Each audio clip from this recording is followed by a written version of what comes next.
नमस्कार साथियों, खुशखबरी पे खुशखबरी आती जा रही है। नौकरियों पे नौकरियों की बहार आती जा रही है। इस दिवाली दशहरा के अवसर पर सब सारी नौकरियां आपके पास आती जा रही हैं। अब केवल मौका है इसको क्या करने का, अपने हाथों में करने का। तो दोस्तों, जैसा कि आप थंबनेल देख पा रहे हैं, यूआईआईसी यूनाइटेड इंडिया इंश्योरेंस कारपोरेशन ने एओ की पोस्ट निकाल दी है। किसकी पोस्ट निकाल दी है? एओ, एडमिनिस्ट्रेटिव ऑफिसर की पोस्ट निकली है। बहुत ही बेहतरीन नौकरी है। ये भारत सरकार के अंदर चलने वाले एक इंश्योरेंस जो कंपनी है, उस पर पूरा भारत सरकार का अधिकार है। ये कोई प्राइवेट सेक्टर नहीं है, मतलब आपकी जॉब गवर्नमेंट है। किसकी नौकरी है? एओ की। आइए इसके बारे में विस्तार से जानते हैं। आइए मैं आपको दिखाता हूं क्या। ये देखिए, United India insurance corporation limited, आप ध्यान से देख पा रहे होंगे कि ये जो है एओ की वैकेंसी आ चुकी है। एओ मतलब एडमिनिस्ट्रेटिव ऑफिसर। एओ का मतलब भाई एडमिनिस्ट्रेटिव ऑफिसर। देखिए, बहुत बड़ी कंपनी है। भारत में लगभग इसके 1500 तो ऑफिस है। 1500 ऑफिस है। हर जिले में लगभग इनके ऑफिस हैं, आपने देखा होगा। आइए थोड़ा सा इसके बारे में जानते हैं क्या क्या आई है। देखिए, अलग अलग वैकेंसी है, अलग अलग क्राइटेरिया है। एक बार डिटेल पढ़िए, एलिजिबल है तो ही फॉर्म को फिलअप करिए। क्या क्या? रिस्क मैनेजमेंट है, फिनांस में आई है, ऑटोमोबाइल इंजीनियर है। देखिए, total number of discipline wise vacancy कितनी है? 100। लेकिन जो जनरल की वैकेंसी है, ध्यान से देखिए, नॉर्मली जो भरी जाती हैं वो सबसे ज्यादा है इस बार। ये भी 100 आई है। देख रहे हैं आप, ये जर्नलिस्ट की वैकेंसी कितनी आई है? 100। और इसमें अगर मैं कैटेगरी वाइज बात करूं तो यहां ध्यान से देखिए, ये है कैटेगरी वाइज।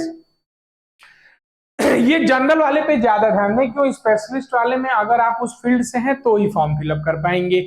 यहाँ देखिए, यहाँ रिजर्व 40 है, SC ST OBC में भी 27 है। ध्यान रखिएगा। अब आगे बढ़ते हैं, मैं आपको बता दूं कि इसमें कौन से लोग फॉर्म भर पाएंगे। फॉर्म अभी चालू हो रहा है, मैं आपको बताऊं 15 नवंबर से, और दिसंबर में ही 14 दिसंबर को इसका एग्जाम भी होगा। ये ध्यान रहे, ये केवल वनडे एग्जाम है।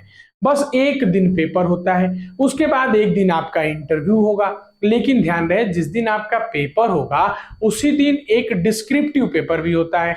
हम पेपर के बारे में पूरा पूरा डिस्कस करेंगे। मैथ, रीजनिंग, कंप्यूटर और बैंकिंग अवेयरनेस, ये सारी चीजें इंश्योरेंस के बारे में पूछी जाती हैं। तो चलिए, आइए मैं आपको जो मेन चीज है मैं उस पर लेके चलता हूं आपको। बिल्कुल, एक मिनट रुक जाएं। देखिए, मैं आपको बता दूं कि इस पेपर में क्या क्या आएगा। देखिए, ये तो स्पेशलिस्ट वाली है। जो जर्नलिस्ट वाली है उसकी मिनिमम क्वालिफिकेशन आप कहीं से भी क्या हो, ग्रेजुएट हो, 60% स्कोर हो आपका, ये ध्यान रखिएगा। ये ध्यान से देखिए। और जो आपकी एज है, यहां देखिए, minimum education qualification is graduate या पोस्ट ग्रेजुएट विथ 60% होना चाहिए, ये ध्यान रहे।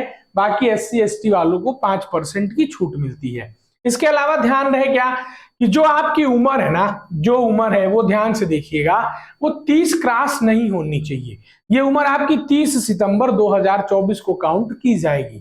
तो दो चीजें मैंने आपको बता दी कि आपको ग्रेजुएट होना चाहिए था, 21 साल से 30 साल की उम्र होनी चाहिए थी। बाकी से OBC SC ST को जैसे 5 साल 3 साल की छूट मिलती है वो मिलती रहेगी। अब हम आते हैं कहां, हम आते हैं कि पेपर में क्या क्या आएगा।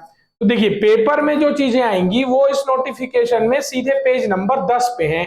आप भी जाके एक बार देख सकते हैं, बाकी मैं आपको दिखा देता हूं। देखिए, पेपर ऑब्जेक्टिव टाइप का है। रीजनिंग के 25 सवाल आ रहे हैं, 25 नंबर के हैं। ध्यान से देखिएगा, समय आपको केवल 20 मिनट मिलेगा। 20 मिनट मिलेगा। बाकी पेपर बाइलिंगुअल होता है, अगर आपने कभी ऑनलाइन पेपर दिया हो।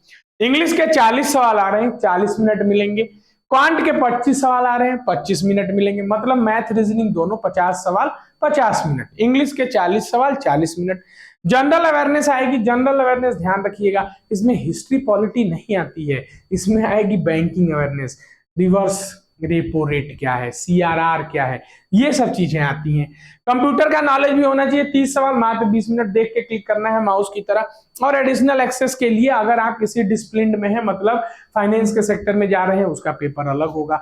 बाकी जो जनरल वालों के लिए मैंने बताया वो पेपर ये नहीं होगा, ध्यान रखिएगा। वो जनरल वालों के लिए बस इतने ही पेपर होंगे, मैथ्स, रीजनिंग, इंग्लिश, जीएस और कंप्यूटर का। उसके बाद देखिए ये जनरल वाला है, देखिए ध्यान से हमने क्या बताया, रीजनिंग, इंग्लिश। देखिए अब ये वो किसके लिए था, स्पेशलिस्ट के लिए। ये उनके लिए जिनका बैकग्राउंड जो नॉर्मल ग्रेजुएट है। देखिए रीजनिंग 50 आ रही, 50 नंबर की, 40 मिनट समय मिलेगा, सोचिए कितना समय है। इंग्लिश आ रही 50 सवाल, 60 मिनट समय मिल रहा है। मैथ आ रही है 40 सवाल, 50 मिनट का समय मिल रहा है, 30 मिनट, सॉरी 40 सवाल 30 मिनट, समझ रहे हैं आप। उसके लिए आपको पढ़ना होगा exam selection 360, how to increase your speed. कुल 200 सवाल हैं, 250 नंबर है, 150 मिनट, मतलब 2.5 घंटे का पेपर है। इसके अलावा देखिए एक डिस्क्रिप्टिव होगा जिसमें एक 10 नंबर का लेटर राइटिंग आएगा, पत्र लिखना है। पत्र तो आपने बहुत लिखे हुए हैं पहले भी। और एक ऐसे लिखना होगा जो 20 नंबर का होगा। ध्यान रहे डिस्क्रिप्टिव वाले पेपर का नंबर ऐड नहीं होगा, फाइनल मेरिट आपकी उसी 250 नंबरों में बनेगी। और उसके बाद आपको सीधे इंटरव्यू के लिए कॉल किया जाएगा। और आप इंटरव्यू में अगर पास हो जाते हैं तो मेरे भाई आपकी विद इन 3 to 4 मंथ्स क्या हो जाएगी, ज्वाइनिंग हो जाएगी। चूंकि इसके मोर देन 1500 ऑफिसेज हैं, तो आपको अपना होम स्टेट भी मिल सकता है। इसलिए इस तैयारी में लग जाएं। अगर आप बैंकिंग सेक्टर की तैयारी कर रहे हैं, कोई दिक्कत परेशानी हो तो हमसे कांटेक्ट करिए। जय हिंद, जय भारत।